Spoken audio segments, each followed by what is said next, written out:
Assalamualaikum warahmatullahi wabarakatuh. Selamat pagi anak-anak. Apa kabar hari ini? Mudah-mudahan selalu dalam keadaan sehat dan selalu dalam lindungan Allah. Amin. Hari ini kita lanjutkan pembelajaran tematik tema 8, subtema 1 pembelajaran ketiga. Ada beragam budaya di Indonesia. Keragaman budaya terjadi di antaranya karena masyarakat menyesuaikan dengan lingkungan sekitar. Ada sebuah daerah yang memiliki keunikan budaya berupa rumah betang. Di daerah manakah itu? Ayo kita cari tahu. Rumah Betang, Uluk Palin. Rumah Betang atau Rumah Panjang Uluk Palin terletak di Kapuas Hulu, Kalimantan Barat. Rumah Betang ini berukuran panjang 268 meter, tinggi 5-6 meter dan memiliki 53 bilik rumah. Menurut data pada tahun 2007, Rumah Betang Uluk Palin dihuni lebih dari 500 jiwa yang terdiri atas sekitar 130 kepala keluarga. Tidak diketahui persis pada tahun berapa rumah betang ini pertama kali dibangun. Namun diperkirakan rumah ini pertama kali didirikan oleh komunitas Tamambaloh Apalin pada tahun 1800-an.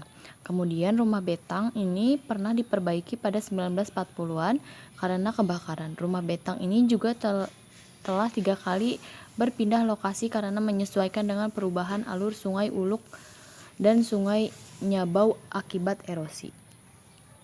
Dalam tradisi Dayak, rumah betang dan hutan adalah pusat sekaligus sebagian terpenting semesta kehidupan. Seperti jika kita mengucapkan kata kampung, pulang, rumah betanglah yang diingat oleh masyarakat Dayak. Bagi mereka, rumah betang juga merupakan pemersatu. Di sanalah mereka berkerabat dan bertradisi. Di rumah betanglah tradisi Dayak terpelihara. Rumah betang adalah kekayaan budaya Indonesia. Namun pada Sabtu 13 September 2014, malam rumah betang Uluk Palin terbakar. Tidak ada yang tersisa dari rumah betang yang terpanjang dan tertua di seantero Kalimantan itu. Masyarakat bersedih karena kehilangan tempat tinggal. Lebih dari itu, masyarakat Kalimantan bersedih karena rumah betang Uluk Palin merupakan cagar budaya yang paling penting.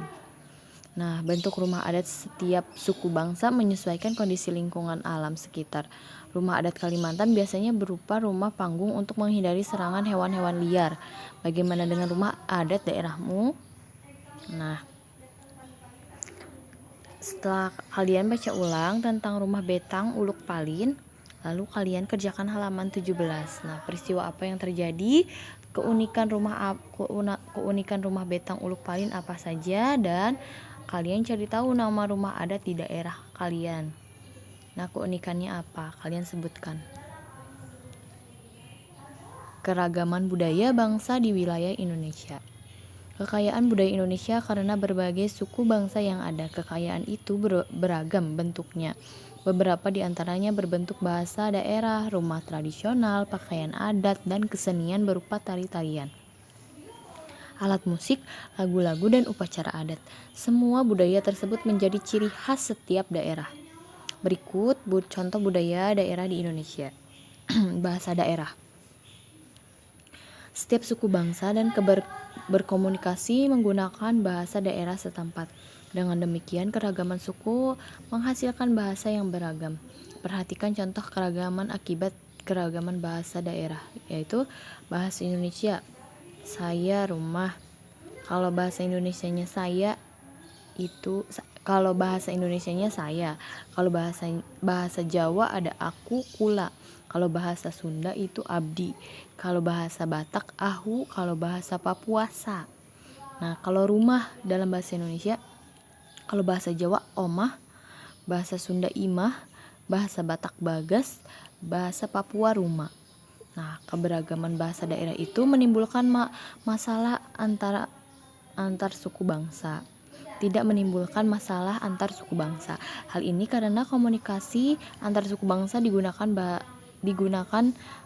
bahasa daerah yang telah mampu mempersatukan perbedaan bangsa Indonesia. Nah, kita kan terdiri dari Sabang sampai Merauke, tentu memiliki bahasa daerah masing-masing untuk mempersatukan semua masyarakat Indonesia. Nah, adalah bahasa pemersatu, yaitu bahasa Indonesia. Yang kedua ada rumah adat. Hampir setiap suku bangsa mempunyai bentuk rumah adat dan tempat tinggal yang berbeda-beda. Bangunan rumah setiap suku bangsa disesuaikan dengan kondisi alam. Namun, rumah adat setiap daerah pun berbeda. Berikut nama-nama berupa rumah adat dan dari berbagai daerah di Indonesia. Nah, ini ada dari Aceh sampai Sulawesi Barat. Di sini ada berbagai macam rumah adat yang bisa kalian baca dan kalian perhatikan. Nah, ada juga dari Sulawesi Selatan sampai Papua. Nah, di sini ada berbagai rumah adat bisa kalian baca dan kalian perhatikan. Lalu ada pakaian adat. Pakaian adat tradisional Indonesia merupakan salah satu kekayaan budaya yang dimiliki negara Indonesia. Nah, banyaknya suku-suku dari dan provinsi yang ada di wilayah negara Indonesia, maka banyak pula baju adat yang dimiliki oleh setiap suku di seluruh provinsi Indonesia. Nah, pakaian adat di Indonesia memiliki ciri-ciri yang khusus dalam pembuatan atau dalam mengenakan pakaian adat tersebut. Berikut beberapa nama pakaian adat. Nah, ada dari Aceh sampai dari Papua.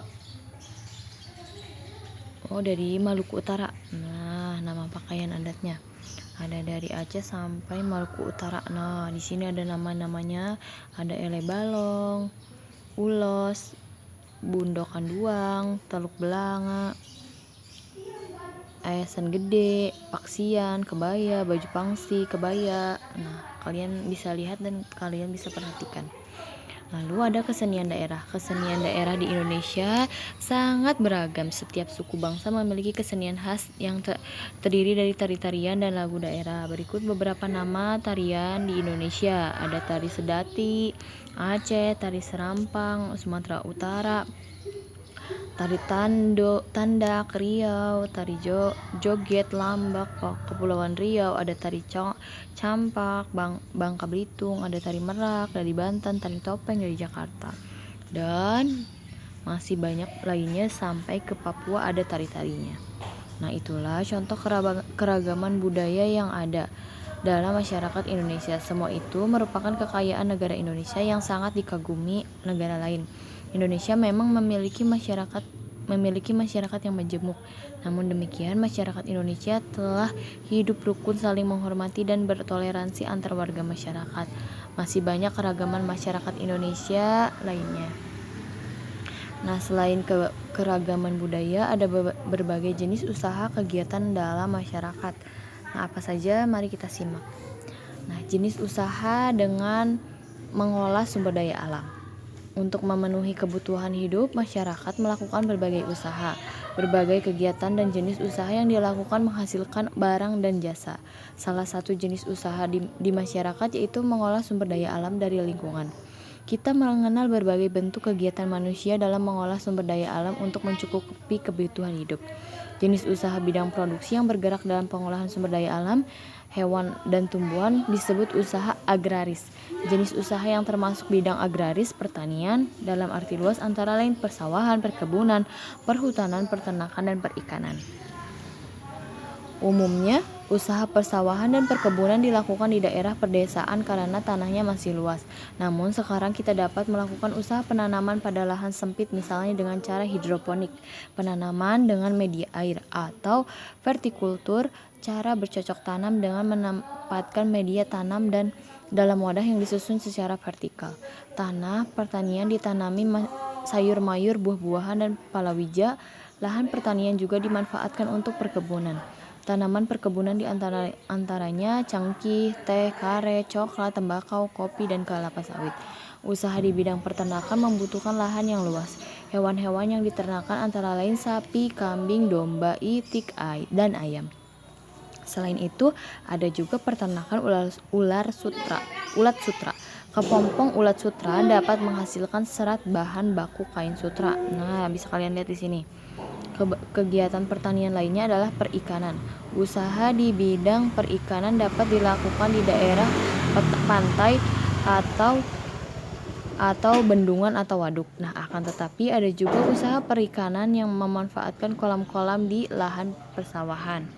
Nah, ada pula jenis usaha lain yang memanfaatkan secara langsung sumber daya alam.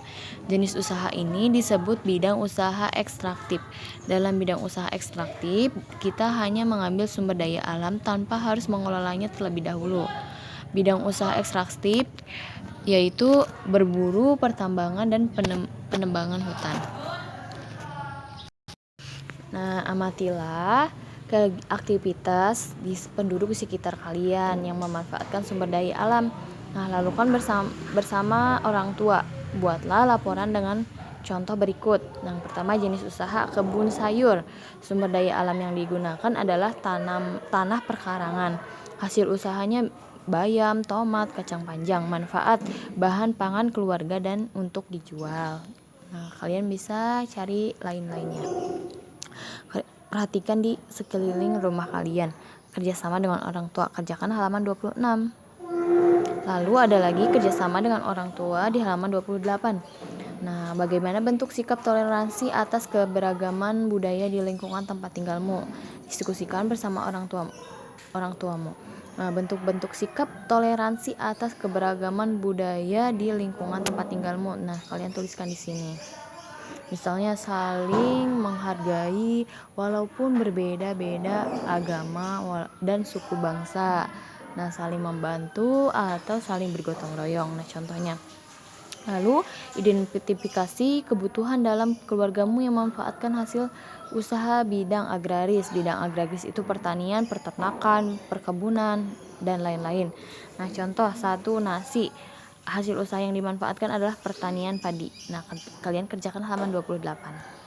Nah, sekian pembelajaran untuk hari ini. Kurang lebihnya Ibu mohon maaf. Ibu tutup. Wabillahi taufiq wal hidayah. Wassalamualaikum warahmatullahi wabarakatuh.